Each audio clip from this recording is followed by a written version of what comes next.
to the flag of the United States of America, and to the republic for which it stands, one nation, under God, indivisible, with liberty and justice for all.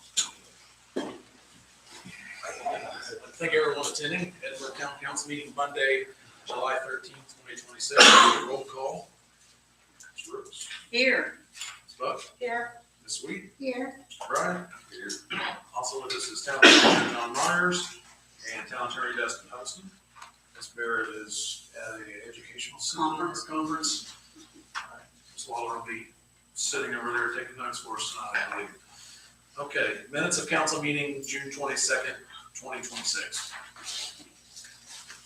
I make a motion to approve the minutes from Monday, June 22nd, 2026, if there are no corrections, amendments, or discussion. Second. All in favor? Aye. All right.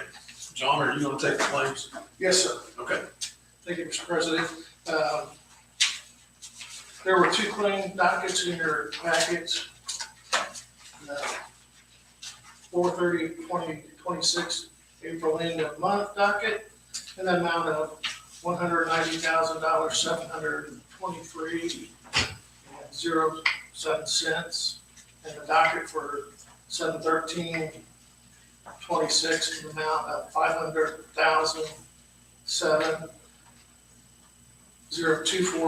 $500,724.65.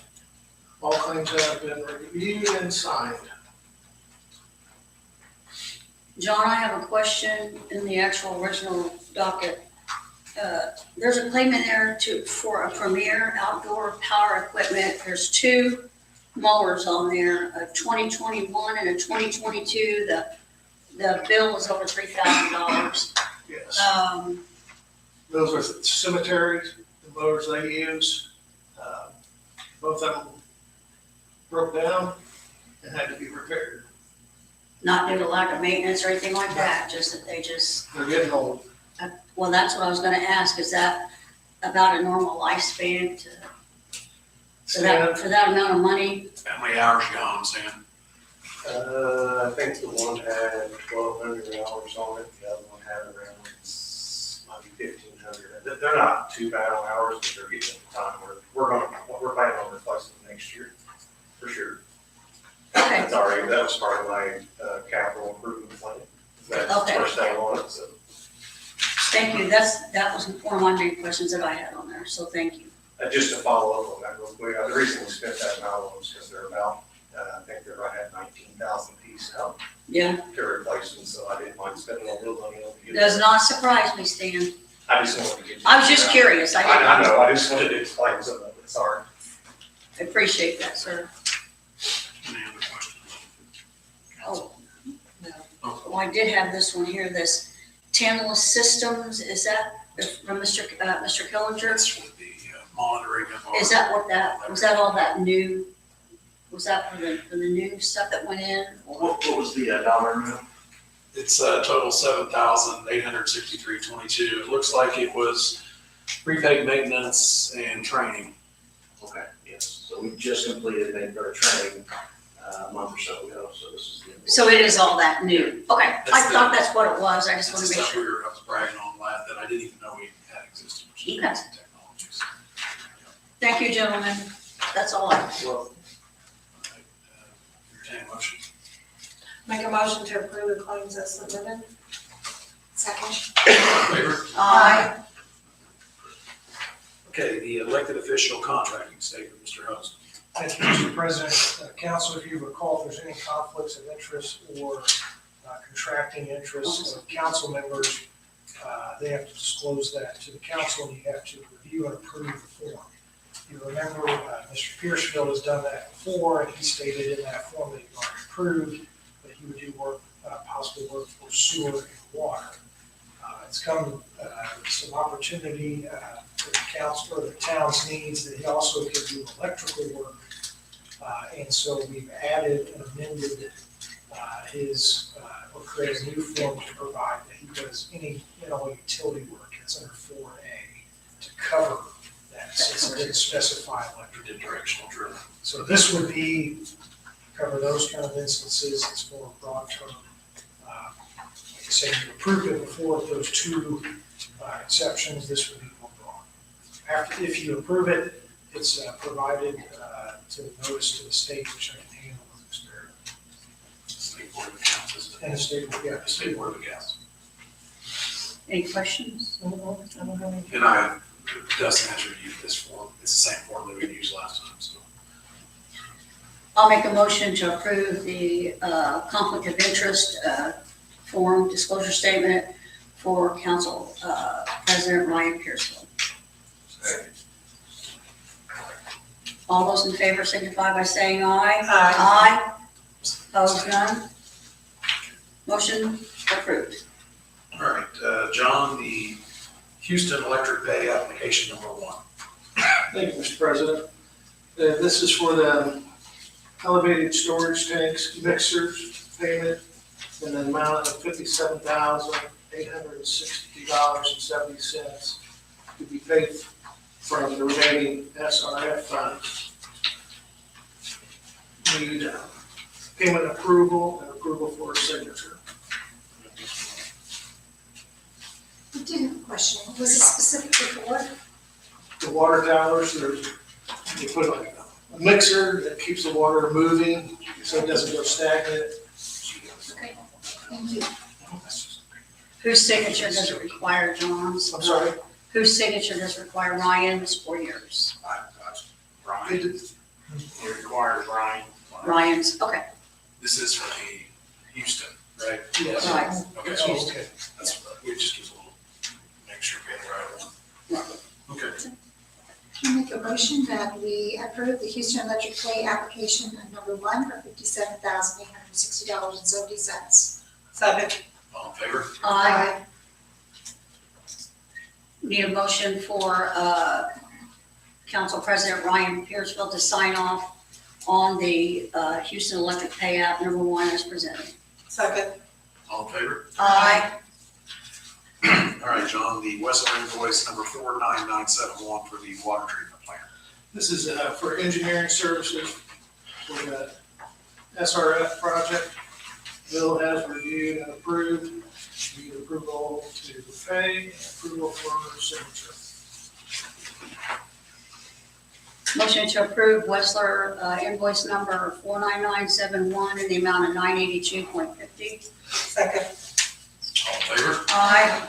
Motion for Council President Ryan Pearsall to sign off on the Westler invoice 49971 as presented. Second. All in favor? Aye. Okay, the fire department K9 golf outing donations, John. The fire department received 2 donations from Direct Plastic Closure and Exit 76 Antique Mall, totaling $5,150. The police department received 2 donations for the K9 golf outing from Skeleton Crew Tattoo and David Myers, totaling $300. Need approval to accept those donations. So moved. Second. All in favor? Aye. I'll put this one here.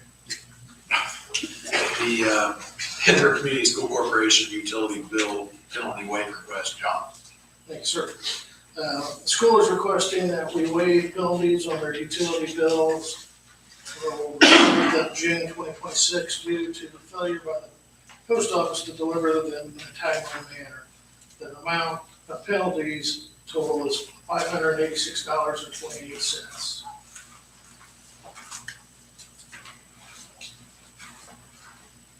Any discussion?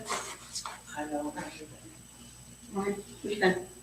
I'll make a motion to approve the request for waiver of the Edinburgh Community School Corporation utility bill penalties as presented in the amount of $586.26. All in favor? Aye. I abstain. Thank you, Sherry. Okay, the purchasing policy discussion, John. Thank you, Mr. President. I would like permission to work with Mr. Huddleston on changing our purchasing ordinance number 2021-7. Duke, the state has amended the state law from 150,000 to $300,000 for municipalities. Due to inflation, everything, more projects are coming in at that $150,000 mark, smaller projects, which will cost the town more money and legal fees, advertising, and engineering. So I'm asking if we could increase that higher, 250, whatever you guys are okay with. Or do we want to mirror what the statute is, like it was before? Statute is, and I think you stay with the state statute. That's what she's Right here, this 300,000. I think we need to revisit this as well in reference to the department heads, because I don't think that's been revisited since, like you said, inflation. I think they're pretty super low amount, like what, $2,500, I believe. Yeah, I think at some point we're gonna have to look at that too. So do it, might as well do it now. do it now. Yeah, It's not we gonna be- discussed that before. They all get hamstrung on what they can and can't, and it's just operational. Exactly, items, So, I agree. I think previously I asked for $7,500 for the department heads. it's all accountable, so I don't see why we can't give them the flexibility, so. Yeah. I think we just need to look at it. If we can collectively come up with a number as a group that feel that it's in the best interest for the town and the leadership, and that's what we do, but, can you look into the, okay, So we need we need a motion for that, please? Okay, make a motion for Council President Huddleston to look into the town's purchasing ordinance, which is ordinance number 2021-7, to revisit the approval numbers. Second. All in favor? Aye. All right, Wayne, the pond maintenance discussion.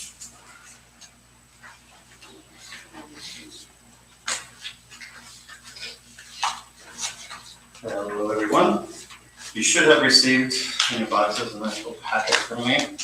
Quite a long cover letter, which I won't bore you with again. If you have any questions for that, please let me know. We've had some concerns and issues about the look of the pond. And if you look at your packet, they're all kind of labeled there. The pond number 1 in particular is one issue. And I don't disagree with it. Doesn't look the best. We have tried for years to get it to look a little better, but unsuccessful. What was the quantity that you said basically spread from tunnel to tunnel to? The ponds are all connected together, so Yeah. any treatment that we do to the ponds, it'd be like treating the river over here. You just put it in and it's gone. We still do it. It does have some effect, but not the effect that we really need out of it. The only solution, there's a couple solutions, not cheap ones. Our well pump is there at pond number 1. It dumps into pond 1, and then that makes its way all the way down to pond 5, which is the pond that we do our irrigation out of. So anything we put in there ends up at pond 5, and then we spray it on the course. We can't put any chemical that's too harsh. It's going to kill all the grass on the golf course, 1. So the solution would be to put another well by pond 5 and just dump straight into that one that they're pulling out of. Then we can kind of lock down the rest of them where they sit still. And then the chemical will do a little better job. It may not solve it completely because the weed that's in there is pretty tough. Do other golf courses have the same problem? Yes, a lot. But they would be able to treat it more aggressively. They can treat it more aggressively, given, and there are some standards of what they can put in there as well, because that does get into more aquifer. And that's at the cost of that 95,000? 95,000 would be the cost of a new well. Mhm. That's one solution. The other solution, probably not very desirable either, we could take pond number 1 and just fill it in. We could replumb veins to go to pond number 2. Don't have that issue as much there, and hopefully that would make that area look a lot better. And that's your Both. decision to be able to decide the actual layout of the ponding and all, if you so choose to. Yes, absolutely, it's So part of the golf course decision. Any type of idea of the funding difference between that and that almost $100,000? really be a tough one there. I couldn't guess on that, to be honest with you. I would think it would be cheaper than the 95. But To fill it in. to fill it in, yeah. I would think if we lose a little storage, but as long as the well pump is working, we should be okay. What do you prefer? It's hard I would prefer putting because you don't. a new well down at Pond 5. Save your time. Yeah, that would be the solution to me, but and there's no guarantee that that will even work completely. I think it would help. Yeah. But to say that, How yeah, did this weed get in there? Who knows? waterfowl, could come numerous ways. And we've made, and as you saw through the picture, that we hired a guy to come in and Pictures. mow the bottoms of the ponds and scoop it out. But we found out later that was a bad idea because when you cut that stuff, it takes root again, all the pieces and the fragments. And you get it treated twice a year. We do get it treated twice a year. I put an invoice for the one treatment. But actually, it gets treated monthly, different ponds. Yeah, monthly, but it. We pay it 2 invoices a year for it. Yeah. And that invoice, one of half of that is in there, just to finish up. Well, I personally am for you looking into the fill it in, if that would in fact be an option. Right. You have any comments on that? And the well Yeah, I issue, kind of agree. our well is 28 years old. I don't know the shelf life of a well. We've had some issues with that recently. The flow has been reduced. It still would be aesthetically pleasing, correct? Right. We're getting it cleaned now so we can get more flow out of that well and, for what we need. And it seems to be working, but eventually down the road, we're gonna be looking at a new well. You have the funds to do Yes. this, do well. They do have funds. Okay. And that was part of my capital improvement, the well was too. I was thinking 5, 6, 7 years down the road. But that is one of the solutions, 2 possible solutions. But you would like to save the like ponds. I think it would be, but if it continues to look horrible, Yeah, they can invest all that money and it's not the same problem. right, Yeah, that's all. right, but there's no guarantees. Yeah.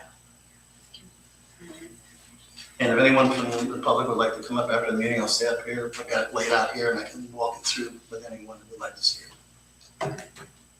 Any questions? You answered all mine. Okay. Thank you. Why does pond number 1 look so much worse than the other ponds? It's a very good question, and I don't have the answer to that one. Is That's it- getting all the fresh water. Pond number 1 is where the well jumps into. We were just speaking to Bill about that earlier. I don't know if there's something in the groundwater that causes that.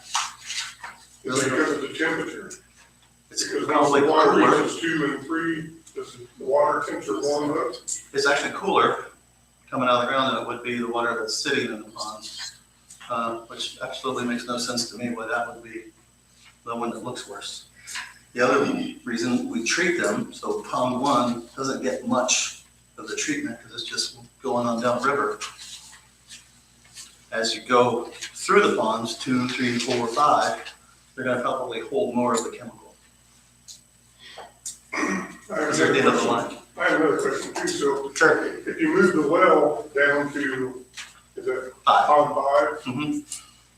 So does it become an on-demand type of well versus what you have now? The pump runs 24/7. 24/7. So how much electricity does that use versus having it on demand? How much would you save by having, We probably would say that we'd have to throttle it on and off. not pay for the well? Not paper, yeah. Comments at the end. We're gonna go ahead and go on, guys. We can wait till then. We'll get through this and we'll address the public comment if we could, please. Because we're gonna collect name and information. Very good. Thank Thanks, you. Wayne.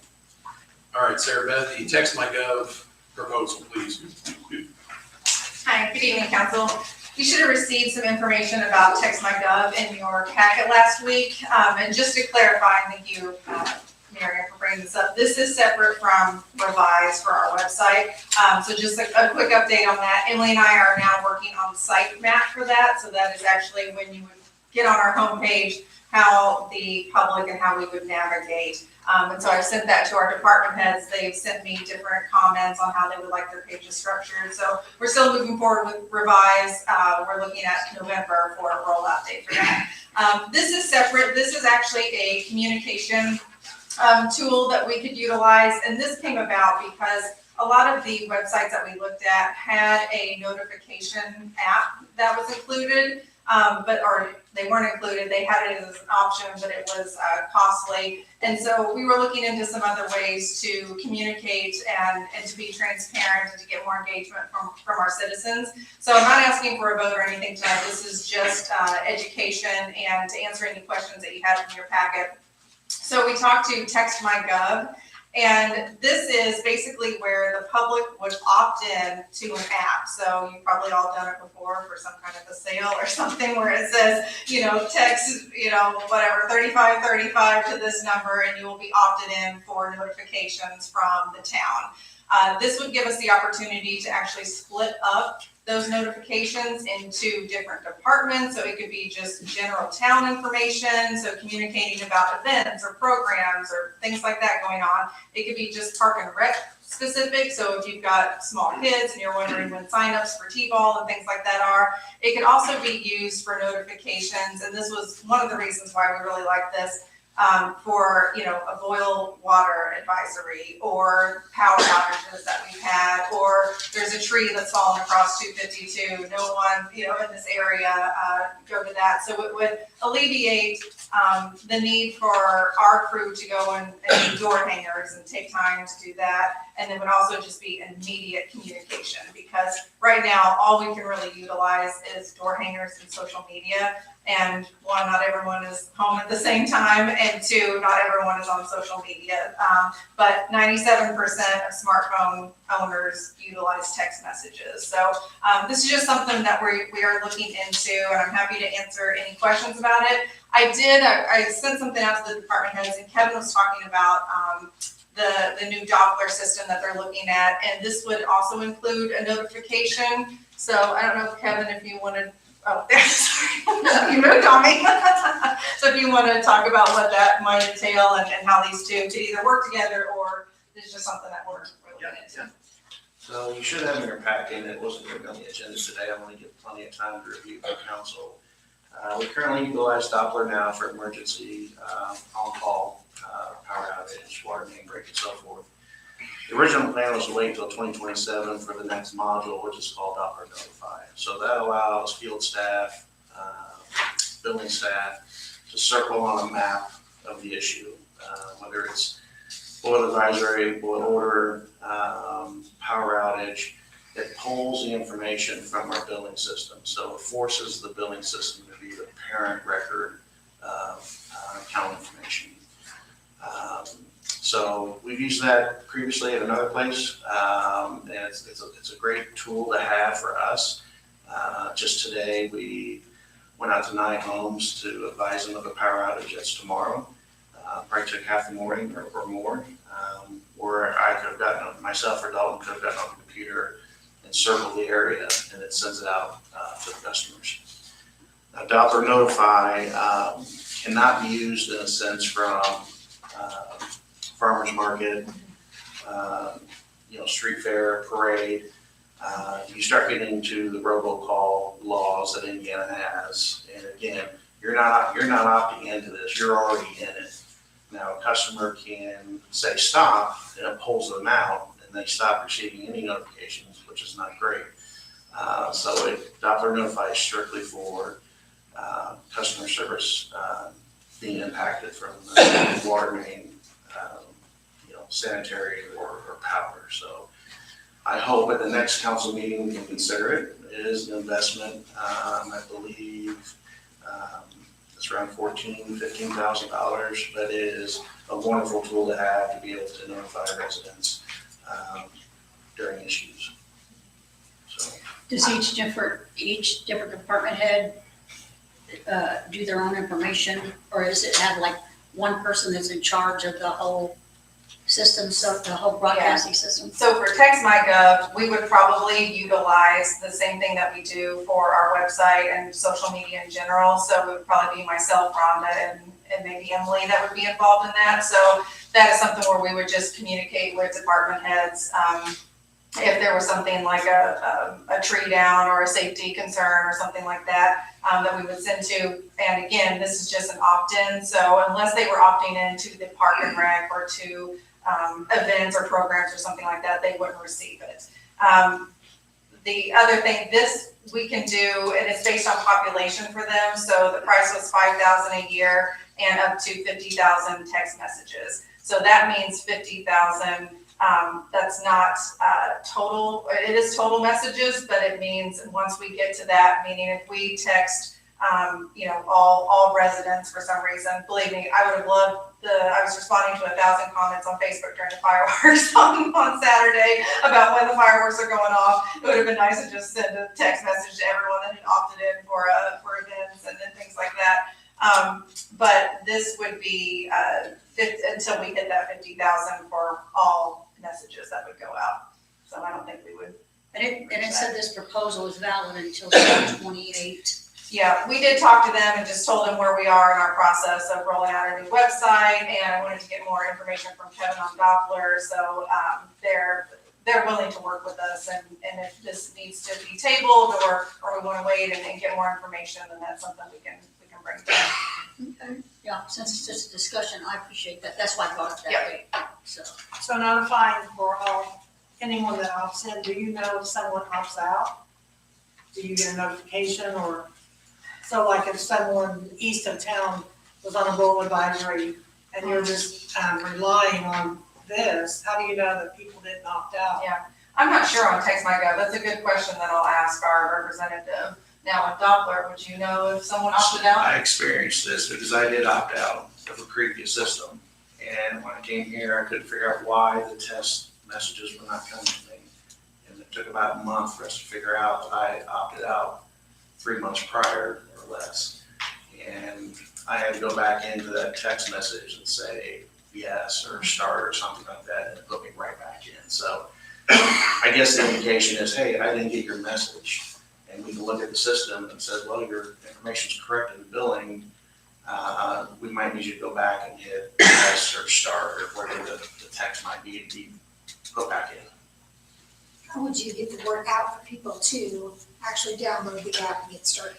They have an entire marketing kit for that. So if that's something that we wanted to do, we would probably put a notification on our utility bill, and then we would have posters and flyers and things up and asking folks to opt in. And we would have to decide too on what those parameters are. If we want, events and programs, we want it from, different departments. Like the parade routes and things like that would be, this road is going to be closed during this time, so that would be a good opportunity. But yes, that's all something we would have to decide.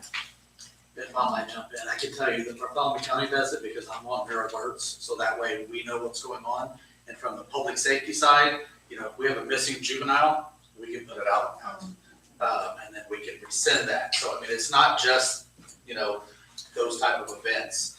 I know I get everything from Bartholomew County, so if they have a missing juvenile, it goes out on a robocall. So it calls my phone, it texts me, and I have an option of saying stop or receive. And then it also sends you, at least at the system that I belong to, a monthly maintenance. It says this is a test of the emergency broadcast system.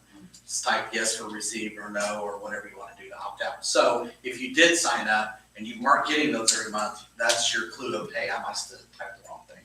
So do they use TextMyGov? I don't think that they use TextMyGov. They just started a new system, so I'm not sure what that system is. I've signed up and it's on simultaneous. But I will get with Sarah Beth on the two because they transitioned to somebody new and it could be TextMyGov.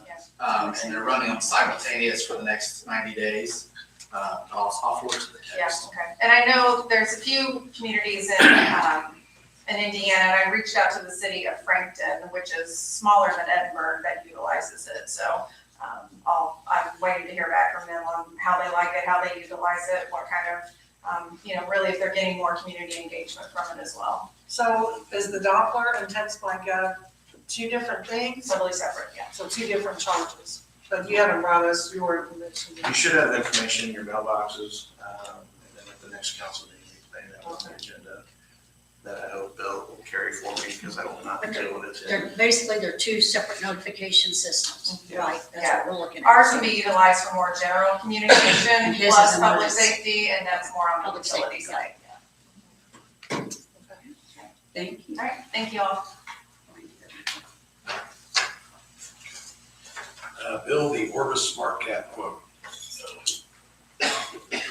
know, we're on the orbits or the red. There's a red caps on fire hydrants you see all over town. I've got it pulled up on the computer here somewhere. I'll get that, mouse and. I think we let Let them me go. rephrase that. Julie got it pulled up on the computer somewhere.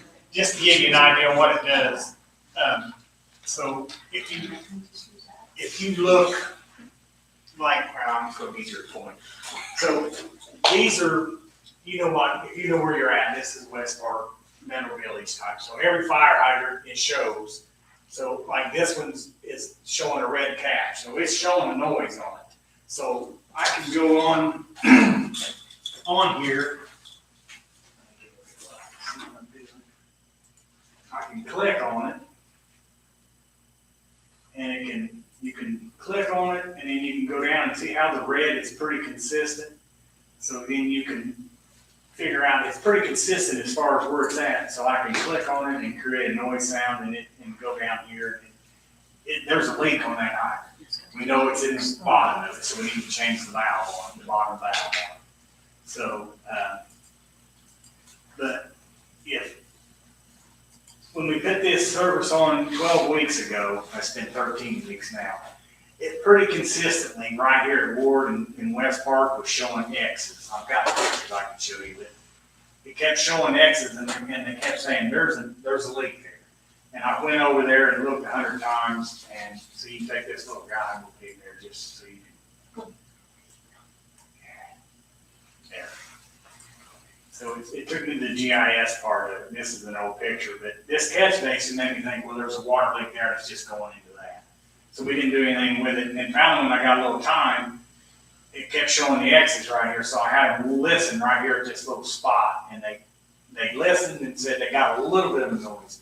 So when we had a little bit of time from this 252 project, they went over to that lane now, and the main was busted. And it wasn't surfacing. I don't know where it was going. So you figure it's a 40,000 gallon leak day, it's just a rough estimate. And you figure that times 365 days, you're looking at $47,000 worth of water loss, just in that one spot.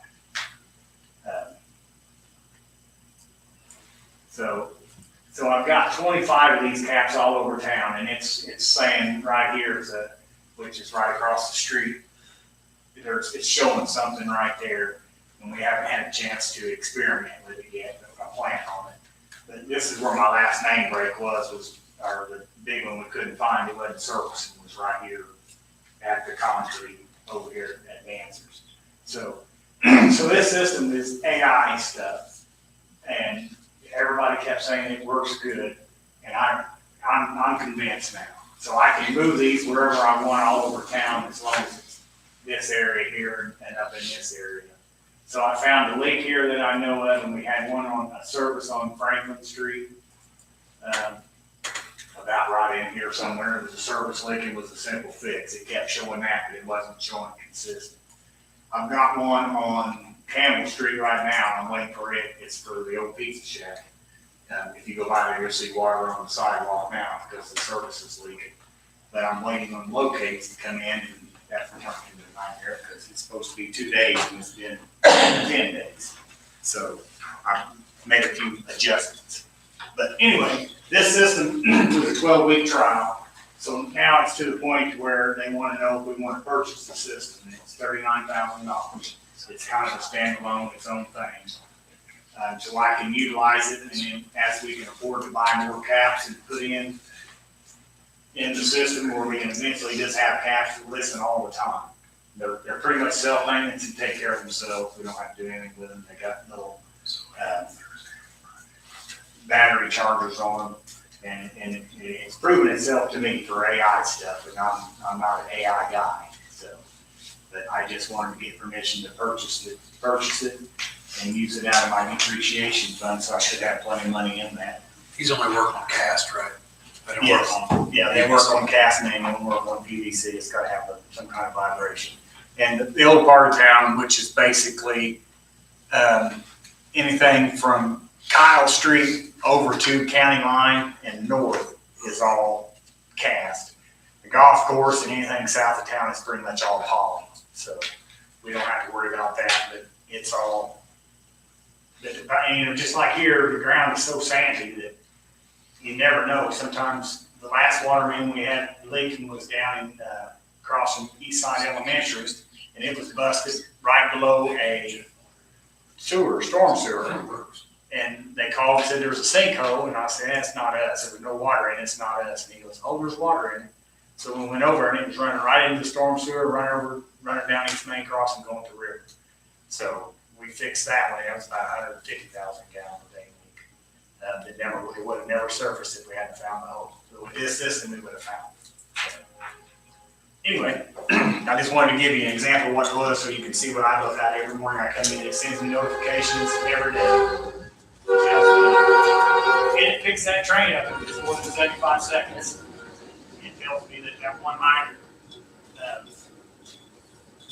this hydrant right here, which is right straight across the street, it picks it up and it tells me that there's flow on it. It's because it's vibrating for 75 seconds, so it's showing flow. 2 and 3 o'clock in the morning, I get emails for that hydrant flow. So if you pay this $39,375 now, it says data and hosting fees for 5 years. Do you pay another fee in 5 years?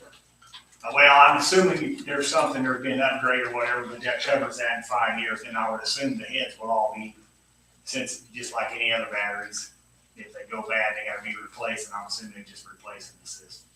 So, Are they extraordinary over-the-top batteries, like? I'm not sure, they're self-contained in that plastic head. I looked at them, but I didn't take the head apart. I got one bad head that worked for a minute and quit. I got it in my truck, but I never did. I got to send it back. But I don't know. I'm assuming just like anything else, when the battery goes down on my ERGs for my meter reads, they go bad. I can't replace them. I just got to send off get new ones. Was there a reason, Bill, that they, out of curiosity, that they gave you a 5-year quote as opposed to quoting a yearly, or? It's just their system. I can call and ask them that question and come back to next meeting if you want. It was new to me, and when I put it in, it was a trial run we were doing, and then we started this 252 project. And Did we pay for that trial? Yeah, it was a $5,000 trial. Got 5,000. Does that come off of this or? Yes, that's part's already been taken off of it. It was 40-something thousand. So, and then if I want to buy more of them, they're around $1,500 each to add them to the system. And then it sends me notifications. I don't have to do anything else. I can just go on there and listen. Do you think for this amount, that gives you enough? That'll give me 5 years worth of leak. And like I said, it proved it on the one, but it never surfaced. And if it would have surfaced, like I said, it was a 4-inch main, it was broke, had a fan across the top. And you just, over the years of learning, you just kind of figure out what the guesstimate is when you repair them. And you wait 2 days and you pretty much know what a main break was. Yeah. When they did the grain bin over here on 252, we had $150,000 a gallon a day leak that surfaced. When we shut that off, instantly, our water loss went down 150,000 a day. So this looks like it's in one section of town. Do you want to go to another section of town? yeah, once actually? I listened to this section, so it was over in Franklin Street, Clay Street, and Lincoln Street. You move them yourself. And I moved them over, I moved them over to these hydrants. I just called in, give them my GIS stuff, tell them where I want to put them. They send me a map, and then they make sure it works out, and then they send me, okay, put them where you want, and send us where you put each number. Each one's got its own number. You tell us where you put it out and what hydrant and the longitude, latitude of that hydrant, and then they'll put it in there, and then within like 2 days, you can see, it tells you at the bottom, the yellow's this, green's that, the red's that, blue's the flow. But those 2 X's that are showing there on Thompson is whenever I get a free moment, I'm gonna pop a hole over here and see if we can't find something. So it was pretty You can move consistent. around. Yeah. You can- And I can move them around, leave them on, they suggest leaving them on for 6 weeks and then move them. And leave them for 6 weeks and then move them again. It's pretty easy to move, it's just take the cap off, move them where we need them. So. And if you need me to get some more questions answered from them, I'll be more than happy to. I don't think that's necessary. Okay. Any questions? I'll make a motion to approve Orbis Smart Cap quote by Bill Jones for $39,375. Second. All in favor? Aye. Thank you guys, I appreciate it. The Timbergate Section 4 and 5 Part-Time Inspection Project, 2026 rate and date. Julie, please. Thank you, sir. This is a contract that you signed in 2024. This is for the construction of the infrastructure out at Timbergate. The contract has a 2024 rate for it, so I'm simply asking to incorporate the 2026 rates so that we can have Crossroads go out and start doing inspections. The water department would like to start using them this week if we could for water line installation. We're just basically just approving their Wessler's rate. It's Crossroads. Crossroads rate. Mr. Huddleston wrote the contract for this project. It doesn't have a termination.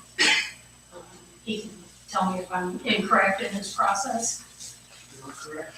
Okay. Just Can you find updating this? the rates. This is helpful. This should be very helpful. Bill requested that Crossroads come out and get this project started in the right direction for this water line installation, so. I've said this before, and I'll say it again, we have one chance to get our infrastructure right. So we want to put the best set of eyes we can. And we had some challenges in section 4. We had bad installers. We had something, but we don't want that again. I'm gonna make a motion that we approve the rate update for 2026. Second. All in favor? Aye. So we need to sign that. Yes. Does that need a signature? The Dustin question. This is already signed. Thank you. Thank you, Julie.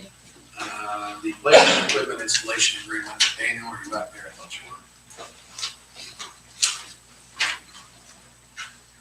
were. All right. We've been going back and forth on this for a little while, but we are basically at the middle road, I think, as close as we can get as far as what we want in the installation agreement. And there's still some places where they didn't bid as far as we wanted them to, so we're kind of meeting in the middle of it. Mr. Huddleston has reviewed this. He pointed out the instances where there was some risk being taken on our part. We did get their certificate of insurance, and that has been reviewed by Charlie with our insurance company, and he's okay with it. It's not quite to where we would want it to be, but he doesn't see it being an issue. It's just their umbrella is not quite where we're asking. So it's at 2 million instead of 4 million. But yeah. So basically, I need your approval and someone to sign this installation agreement so that we can move forward with the playground installation. When can they start installing? Do you agree? They will give me a date as soon as I have a signed agreement. And Dana, you said you had, if I'm not mistaken, you had used this, work with this company with the school's playground equipment as well. That new playground that's at east side of the Castle. castle, that was done by this company. And we bought pieces from this company before as well, but we've not utilized them to install anything. So Now, will the whole amount that was funded through the grant, will that whole amount be utilized for this? yes, The whole, yeah. And some of the places that Mr. Huddleston, and correct me if I'm wrong, but had issue with, like, for instance, there was something about like a $1,900 fee if we hadn't done the prep work the way we need to. I've had conversations with the gentleman who's gonna be doing the install. He's agreed to come ahead of time and meet me at the place and make sure that we have everything where they need it before installation happens. So that should alleviate that problem. The insurance, the COI is better than what it was. It's just not completely number wise where we want, but we've seen that some of the other companies we've worked with, that the umbrella doesn't quite meet, but the other aspects of it are there. Yeah, so, The other big thing is when they install it, they have a limited warranty, so I'm advised.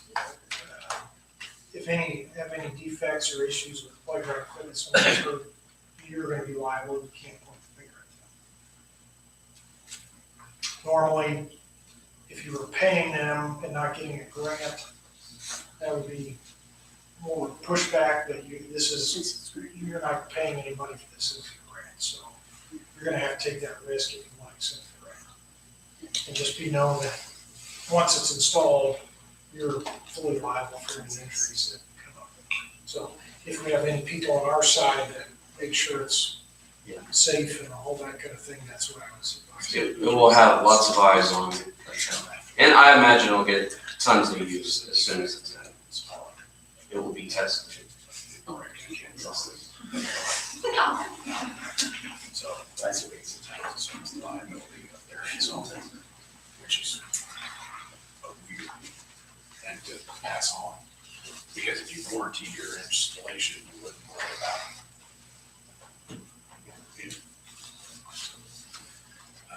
Well, as it stands, we don't have any equipment to do it there. No, correct. And you say you have worked, this company and Dustin have worked together and. Yeah, there's been back and forth. The installation agreement isn't the same as it was the first time. So they have made modifications, they just wouldn't make all of the modifications.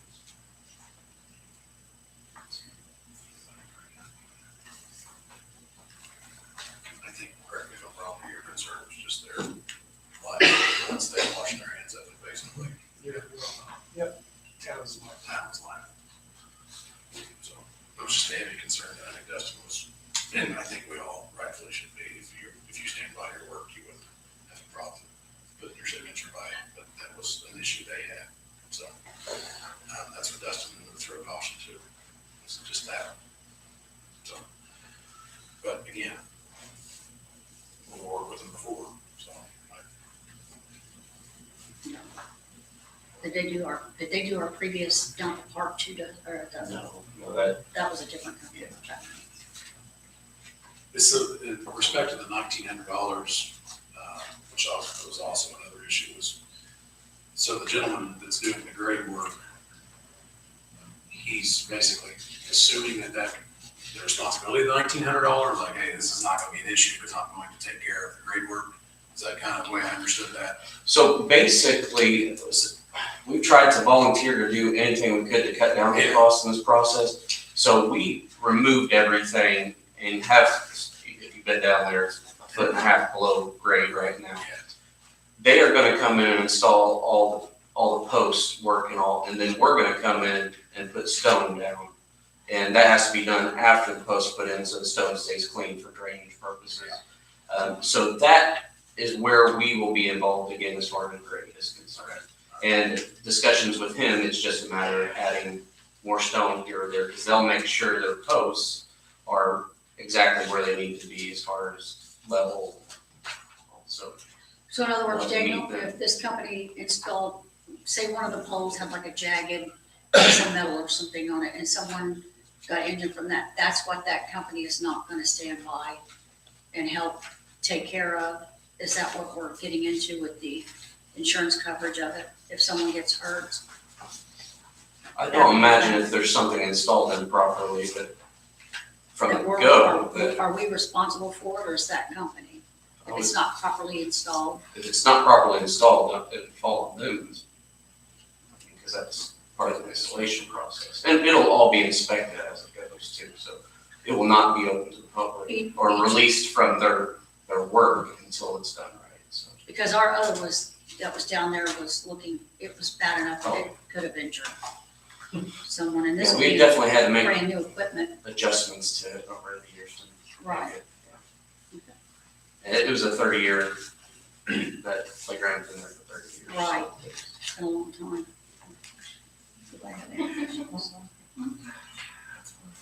Because we have to use them to get the grant, correct? Or are they the only ones you have available to install? The company, the grant was written with this specific playground. Okay.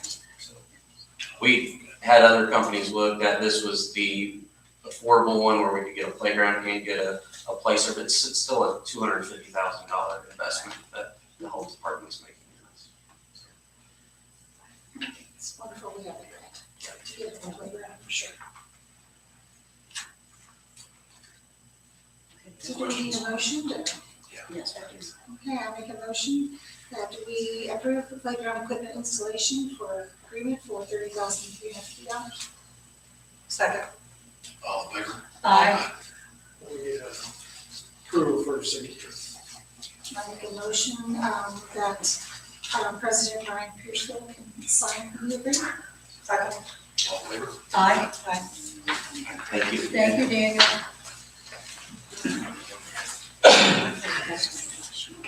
Oh, okay. Other business here, Mike, do you have anything? I want to thank everybody who was involved with the Firecracker Festival. It was absolutely amazing. We had an official pie tester right here in our Mr. Myers, one of the many who came and helped the Kappa Pie contest. And just the whole day was great. Thank you, Sarah, Beth, Daniel. It was a lot of work you could tell, and it was just a wonderful experience. Sherry, or Sherry? I'm sorry, Sherry. Couple things. I know, Chief, you had said there couldn't be an ordinance on electric bikes. So I haven't seen of any ordinances that you can prevent somebody from an electric bike. It's considered a toy. However, we've stepped up, started a lot of traffic stops on them, Yeah. trying to get, kids to understand that. It's not no battle. I bet we probably did 15 or 20 traffic stops. I know I warned 8 kids over a 2-day period. Well, I had a call where someone said, what can we do about this? They're riding alongside me in my car, they're getting in front of me and brake checking me, and so That's probably. could we have Dustin check into maybe seeing if there's anything we can write up in So the regards? laws is the same as a bicycle. Unless you can think of anything else, Dustin.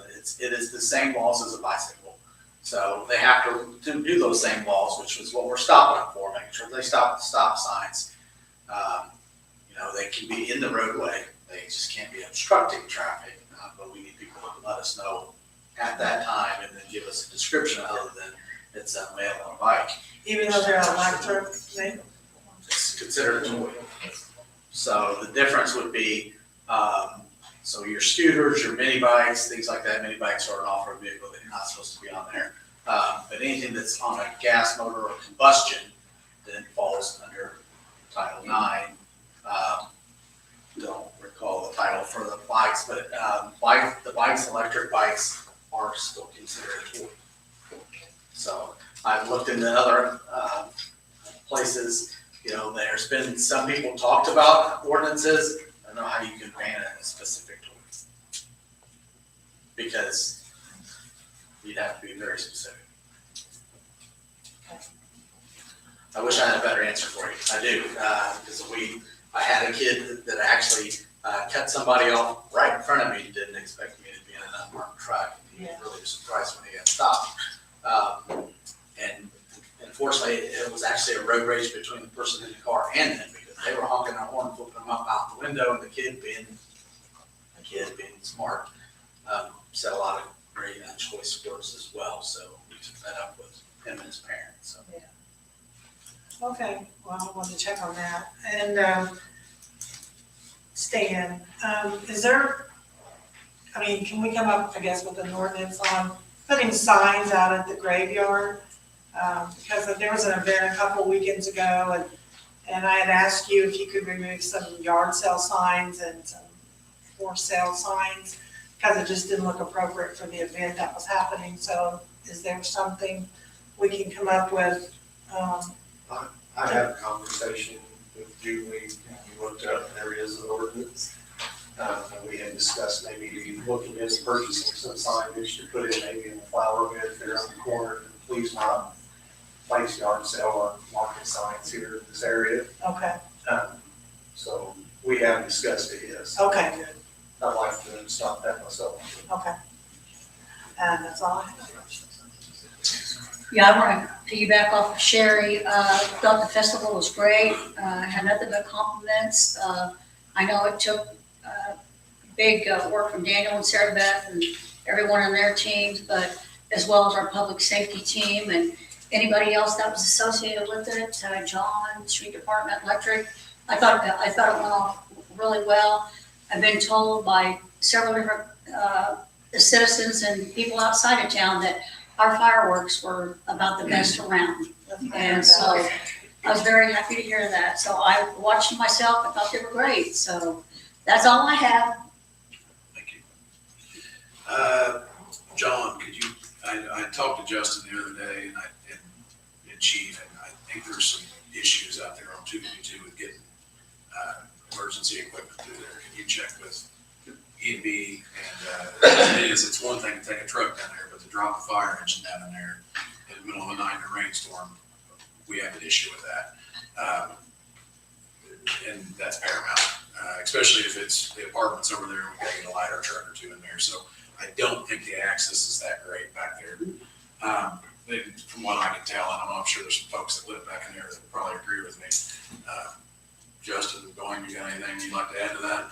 Justin and I already talked about that because we had to actually manhandle carry that cot from behind the bait shop up and down because that was just too dangerous to go on the roadway. Justin and I talked about there's just absolutely no way if we had a big event out there, how he's going to get his equipment there. Yeah, it's not public safety friendly at all. I mean, it's not drop offs and it's just. The whole event as a whole. They're doing base tomorrow, so it'll be blacktopped. They put a lot of gravel in this last 2 days, or since last week. But if we don't change it now, when we go into phase 2, it'll continue it the same way. So Right. that's the challenge. That's my worries. It's gonna get worse. I mean, we've gotten very lucky and, and skilled in knowing where it's at every day, but like the lady that we had to carry out, if she would have been in the middle of the road or that block, we'd have really had issues. The further it goes towards 65, the more populated you're getting into, the more congested areas you're getting into is gonna make it more worse. So we gotta stay ahead of it. I mean, they're guests in our community as far as I'm concerned. So our people are number one, not their construction access, frankly. Kevin, could you tell me what the AMI collector is at the mall? I'm sorry, I'm not terribly familiar with that terminology. It looks like it's going online soon or not already. Yeah, so this is the last gateway in the Tantalus system. This collector will hopefully pick up the rest of the water meters at the mall to get us closer to a fully 100% AMI system where you no longer need to drive by, it's just click a button and collect the reads.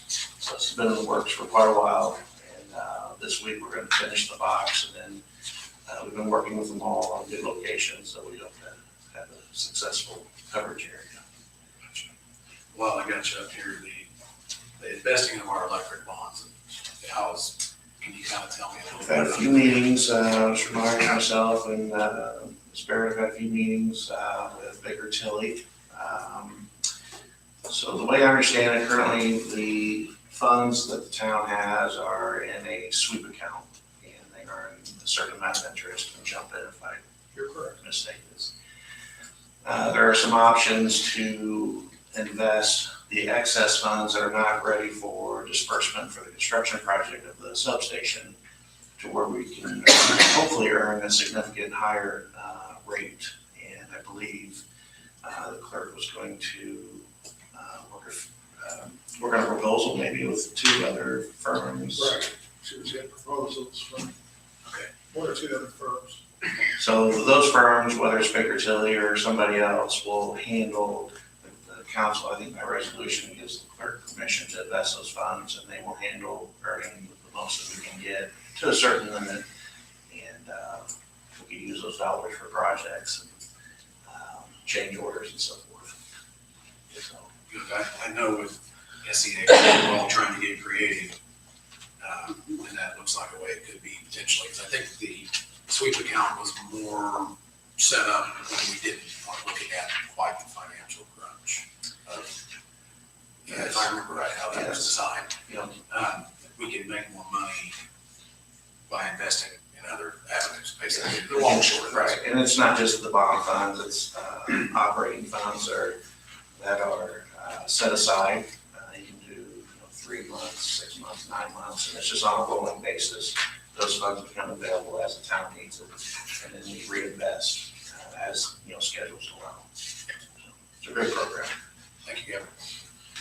One other thing, I think it's in the notes, I think John left it in there. Bob, John and I met with representatives from Driftwood. I feel like we've got a number. Bob's doing due diligence, talking with IDEM. They're working on their funding options.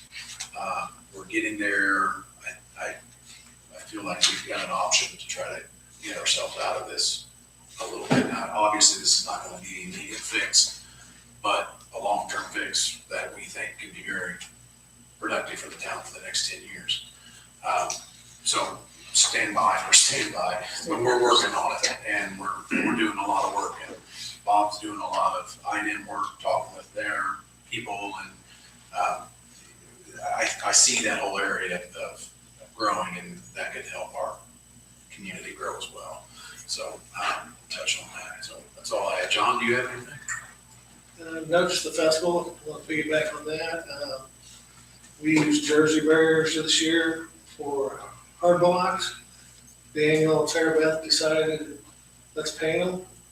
And they painted them with red and blue, put stars on them, look great. Hey, John, I do have a question. I apologize. Yes, that all looked great too. But I'm just asking really because Wayne's here as well. I didn't mean to cut in on you. That wall, for lack of better words, or that area out the golf course, you're working with Wayne on that? I'm waiting on a quote. You're waiting on a quote? Okay. Okay, sorry, I can never remember what exactly is that called? Planter box. I'm sorry, what is it? Planter box. Planter box. Why can't I remember that? Okay. But you guys are together working on a quote, correct? Yes. Okay. I couldn't remember if I already asked you that. Thank you. I'm sorry, I didn't hear. You're fine. Anything else, John? No, sir. Dustin? No, sir. All right. Chief, Little? Just to the horn of public safety, again, I can't say it enough how well we work together. We had a water rescue during the July 4th event, and the fact that, we had police going to different locations to try to figure out where these folks were, and we weren't getting exactly great info of where they were, but, the fire department was there, one of the off-duty firefighters was there and got in the canoe and canoed up and ended up finding the folks we were able to box it out. Just those type of things is what makes our public safety stand out. We work together as a team, and I can't say enough about both departments, and I just appreciate what we've got that no other town that I know of has. So other than that, July 4th was great. It's a shame the weather got in there, but it was good for me because it really kept traffic down at the very end, and we were able to probably make it out there in less than an hour by CVS and stoplight. So that was a good thing too. That's it. Chief Paul? Same thing, piggyback 4th of July, all that work, I thought it was awesome festival, so really good. Chief. Julie? Nothing else, thank you. Wayne? Nothing more, thank you. Bob? I don't have anything. Stan? Nothing more than that, and then like to thank them for the festival too. It's very good for the community. Thank you guys. Appreciate it. Hard work. Bill? Nope, thanks for everything. Kevin? Good, thank you. Daniel? Yeah, we had a firecracker festival. You guys heard about it. It just, the teamwork in this town's great. It's incredible. We couldn't put the festival on if it wasn't for all the help we got from the public safety guys, from the water department, from the electric department, from street department, from John, from everyone. It was a good day. It was a very hot day at the beginning. We dealt some rain later on.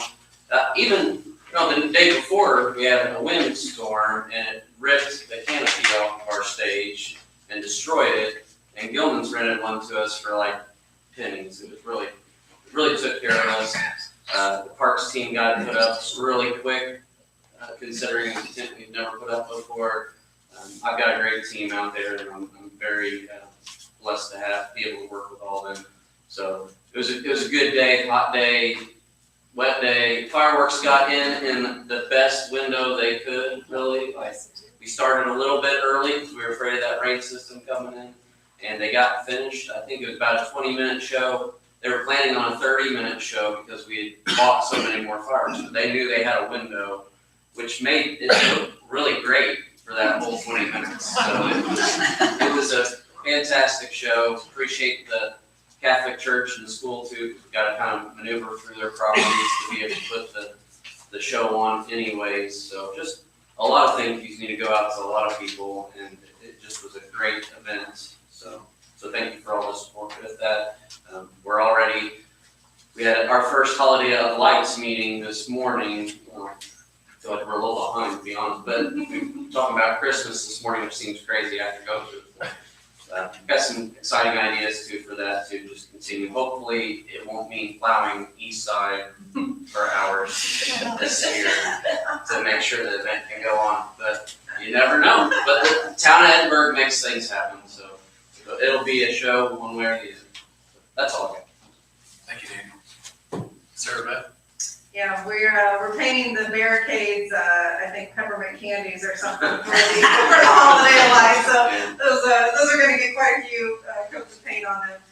Just a few updates. Actually, the plaza design, we should have that by the end of this week or early next week. We've got a meeting scheduled for the 27th to meet with RBI to take a look at those, and they'll give us a week to get with community stakeholders and look at the design. It's actually been really nice to host some events there, as it is a blank canvas, because we can really see what are elements that we really do need and how things are going to be placed. And so the Firecracker Festival was a great example of that. I do want to mention Expert Eye Care on West Main Cross turns 20 years old.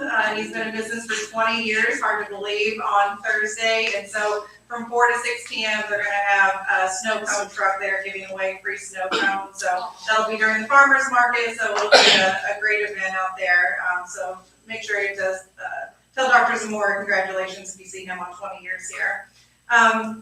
Yeah, as Daniel said, we started meeting on Holiday Lights today, and Fall Festival is going to be here before we know it. So those applications are ready. Lions Club, we're working on getting all that together with Fun Time Carnival, so I'll keep everyone updated. The parade theme this year is Stars, Stripes, and Small Town Pride, so we'll start to get that out, and hope to see all of our golf cart parade was awesome for the Firecracker Festival, so we hope all of them will recycle those decorations and enter at that time as well. And then this was in your packet. I just wanted to give a quick update. Back in May, actually, Julie and I met with the group Spaces for All, and it's a nonprofit that is focused on affordable housing in the community. So something in our comp plan with housing for development, and then just looking at all of our available lots, and a low-hanging fruit that I saw was we have a lot of vacant homes in town, and we have vacant properties where houses could go, and so we've got an inventory together, and Spaces for All did send a proposal to take a look at, really to help us work with, and maybe it's not the town, maybe it's another entity with the Johnson County Housing Coalition, but we work with those landlords to try to activate those properties. I met with Habitat for Humanity last week. They just purchased another lot on Harold Drive, and so they're looking at other opportunities to build in the community. So there's just some really great things going on with housing right now, so I wanted to keep you all updated. If you got any questions about that, please let me know. That's it. Thank you, sir. Open up for public comment. Please state your name and your address for the record. Good evening, my name is Chrissy Riley. I live at 701 South Collins Street here in Edinburgh. And so I came for 2 reasons. One, to give kudos to Daniel for our Firecracker Festival. Not just Daniel, but his team. Ryan, Mike, Morgan. When I work with them on the Holiday of Lights, coldest, snowiest day of the year, or the hottest, rainiest day in 4th of July, they always have a smile. They're doing the best that they can. And I work a lot in Columbus. I mean, that's where I work, literally. And hearing from outsiders talk about the events and the festivals that Edinburgh puts on makes me super happy. So really proud of our town. I think it's one thing to give internally kudos to each other, but I'm, as a resident, saying kudos. Thank you so much. On the other part is I'm here as Edinburgh Main Street as well to let you know that we are going to host our Rubber Duck Regatta in Irwin Park, that is Edinburgh Main Street hosted. If you have questions, please feel free to reach out to me. I'm happy to answer those questions. We do have a safety meeting on Wednesday with the chiefs to kind of go over our safety plan and what that looks like and what we're looking to do. But we're really excited. We've already sold 40 ducks. We have 20 vendors signed up. We have Jeeps. Leo Auto Group actually wants to be part and help with the Jeep show up here. So lots of fun things are going to be. And then hopefully the playground will be ready for us to show off as well. So fingers crossed on that. But thank you guys. I just wanted to share both of those with you. So thanks so much. Thank you. Hi, my name is Toby Mullis, and I live at 113 North Blue River Drive. And I have the pleasure of putting on the Edinburgh Overdose Awareness Walk for the last couple of years. So this is our 5th year to do it. So in order to do that, we have to raise funds. So we came today, my wife and I came today. She had a great fundraising idea, and we wanted to run it past you guys to see if it was something that we would be able to do here. Otherwise, you guys might just each have to pay us something so we can put this event on. It starts out, it's called You've Been Flushed. We're going to flush drugs out of Johnson County, out of Edinburgh specifically. And this is what we're calling a toilet fundraiser. So we want to purchase new, not used toilets. I guess 2 or 3 to start, maybe. I doubt we'll need any more than that, but what we do is it's designed to have our community involved, and there'll be a flyer put out on Facebook and some other things. So I have a nonprofit called Recovery Allies Incorporated, and its main focus is to we run a Christian-based recovery house in Columbus. Looking to put one in Edinburgh too. I'll go ahead and plug that in here sometime soon. So what we're doing though is we take over the fundraising and the implementation of the walk. We get a lot of help. Daniel Peter helps us every year with the park. Chief Little is down to do whatever. I mean, he does it all. So what we want to do is we want to purchase these toilets, and we want to. There'll be a sign. It'll be laminated, kind of like a couple pages laminated to the toilet. We want to put that in. We get phone calls. We got a group of guys that are going to take these toilets. We're going to set them in your yard, flush out drugs. We're going to say, if you want this toilet to go to someone else, call this number. Any donation, we'll get it moved around to wherever. We thought we'd start out with the fire department and the police department and those guys.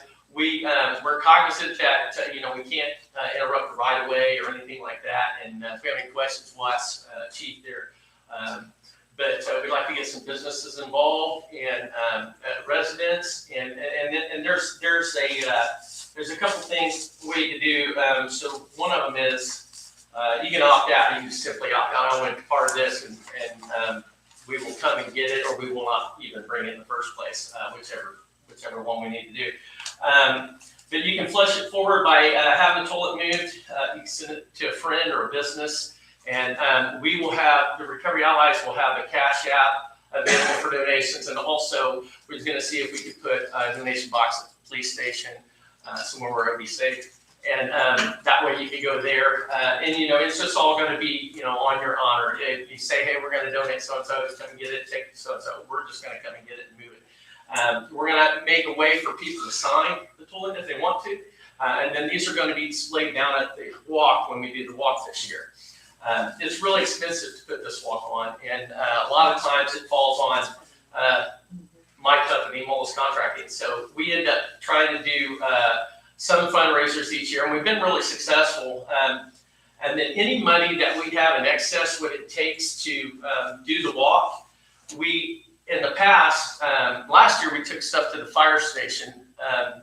In the past, we actually just wrote checks to participants in drug recovery court in Johnson County and in Bartholomew County.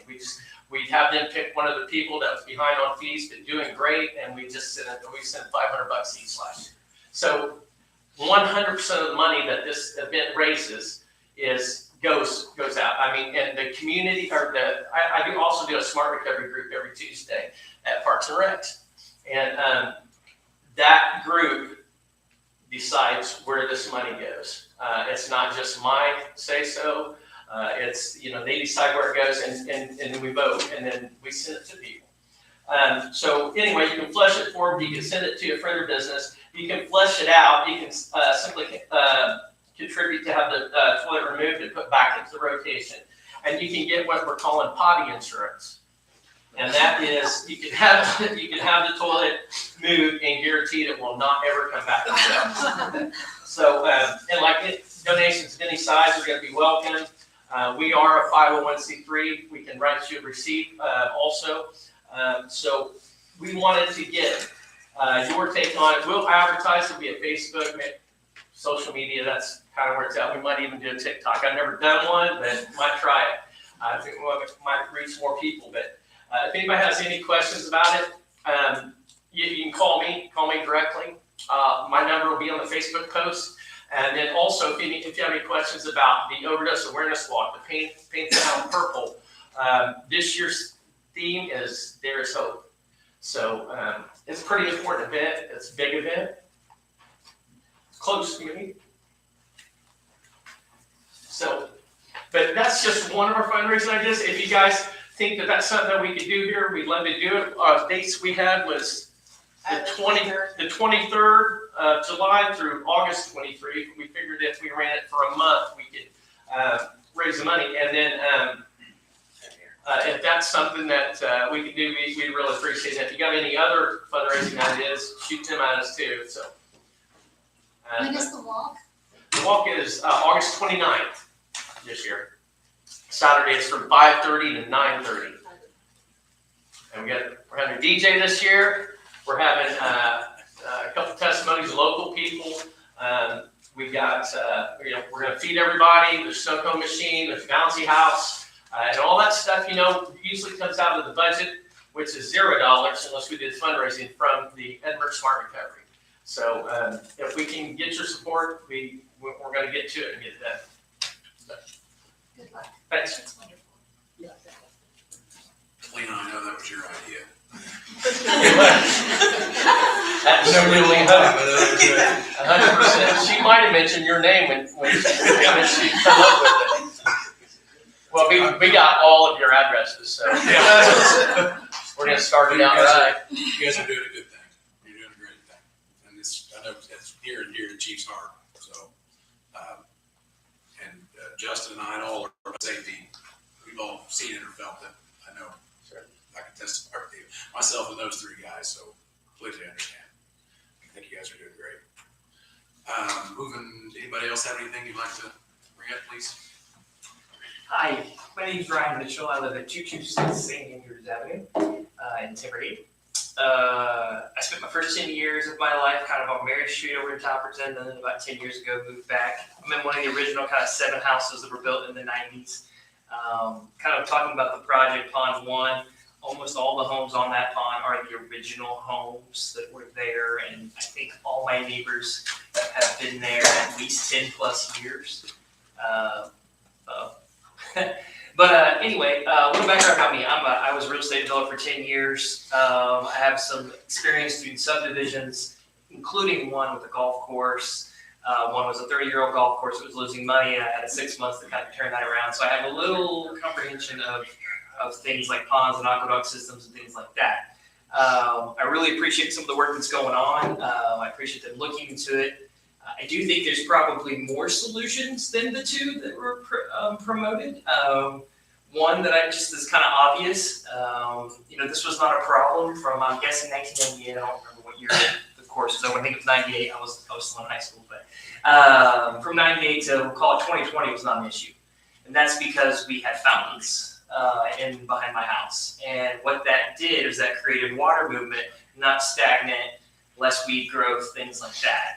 Those were removed because of muskrats. So we had 2 muskrats that lived back there, and instead of kind of going with that, we took the fountains out. Fast forward every year, it's gotten a little worse, a little worse, a little worse. So just one idea, it is a problem. I have a 160-pound Great Dane that used to step in that. He got sick one year because he couldn't step in where it's stagnant water. It's gross. So he's right. It is a problem. But, as someone's lived there a long time, love the neighborhood. The neighborhood's changing dramatically. There's a lot of tax base, a lot of money that's coming in from the new development. You got a lot of money coming in. And then post-COVID, Timbergate's one of the busiest golf courses in the state post-COVID. I don't know if you guys know that or not. So we have a lot of money coming in through our neighborhood. And the idea that we have a problem of, and it originally started on a couple muskrats, instead of getting the muskrats because they were eating through the lines, instead of figuring out how to get them to stop being in lines or getting rid of them, we got rid of the fountains. And now we have a pond that you can walk across because it's pretty grody. And now that we might fill it in, instead of solving the problem, when we have the money, and we have more money coming, there's a whole new road that's coming. That's kind of hard, I'll be honest with you. So I just want to say, I think there are maybe some other solutions. There are some companies out of central Indiana that do things like that. We have hundreds, I'm a golfer, we have hundreds of golf courses in the state that some of them use an aquifiller system where the ponds flow to each other. That's not just unique to Timbergate. They've solved that problem. I'm not an expert, but I do think there's other options. Where's put the fountains back, get a little water movement right there. That's and that's also, when you buy a house that has moving water behind your house and you hear it, it's nice. And then years later, now, we're gonna fill it in, it kind of stings a little bit. So I just wanna say, thank you for your consideration. Please maybe look into it a little bit more. I think the money's there. I think there's a solution. I think we just gotta look more. Thank you, Ryan. Yep.